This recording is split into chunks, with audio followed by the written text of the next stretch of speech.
What's going on, guys? Radio Graffiti here, and today I want to talk to you guys about The Flash's box office.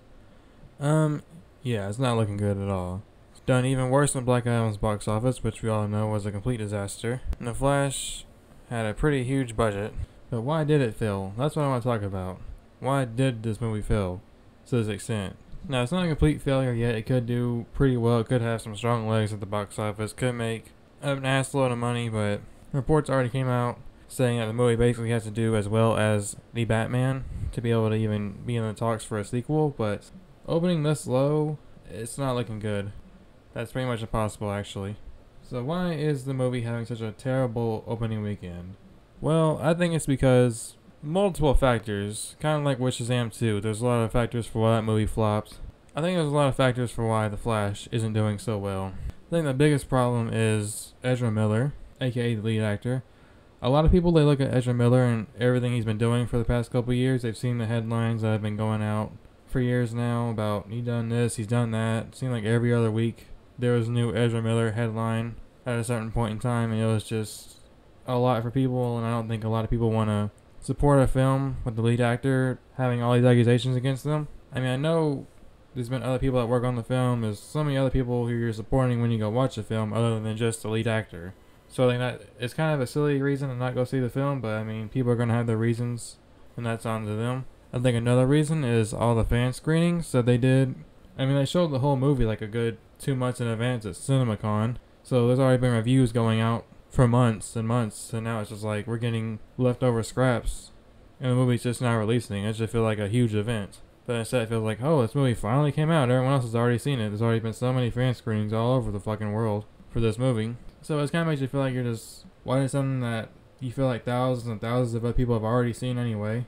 So you already feel left behind, so you're like, well, fuck it, I'll just wait for streaming. Because nowadays, movies go to streaming so fucking early. So you can go watch a movie, then like a week later, oh, it's already on HD? So that's kind of a problem. Another problem is the DC effect. James Gunn's already announced that all these movies are basically pointless anyway, and it's all going to get rebooted 2025, so what's the fucking point? I don't think it's a coincidence that DC movies are doing so awful at the box office. I mean, Black Adam, Shazam 2, and now The Flash, all doing awful numbers, all under 100 million. Used to be superhero films were for sure to open over 100 million. Now they're all just like getting halfway there, if even that. So yeah, those are the main reasons I think the movie has flopped. That, and a lot of people didn't really care about Michael Keaton's Batman like they probably thought cared. Like I said, a lot of people under 30 don't care about Michael Keaton's Batman. He was a big selling point for the film. Yeah, I'm sure there's many other reasons as well. One of the reasons I want to bring up as well is that the movie was getting bashed heavily online prior to its release. Like, a lot of the Snyder cultists are just bashing the movie left and right, just nonstop. There are a lot of people on the internet that are just sharing the terrible CGI clips from a cam rip and just saying, oh, look how awful the CGI is. And it's like, well, yeah, obviously it's going to look awful when you're showing something someone recorded with a cell phone. So it makes it look even worse than it already does. And it's out of context, so people don't even understand what the fuck's going on.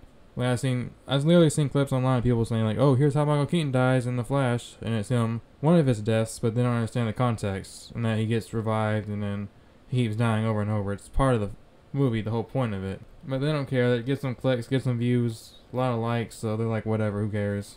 So a huge negative campaign against The Flash before it even had a chance to open up for everyone else to see. And like I said, the fan screenings, people have been posting spoilers online for months. Hell, in some cases, even longer than just this year. So taking all that into account, I think that's why it flopped. Hopefully it can recover, because like I said, I hope it gets a sequel, but I don't think it's likely at all. Which kind of sucks. But, oh well. It is what it is. What do you guys think? Is there anything I missed? Why do you think it's doing so poorly at the box office? Do you think it's just genuinely not that good of a movie? Let me know what you think down in the comment section down below. Seems like all DC movies that are actually really good just flop at the box office. I mean, look at The Suicide Squad. Look at Shazam 1. Zack Snyder's Justice League didn't even get a theater release. Just saying.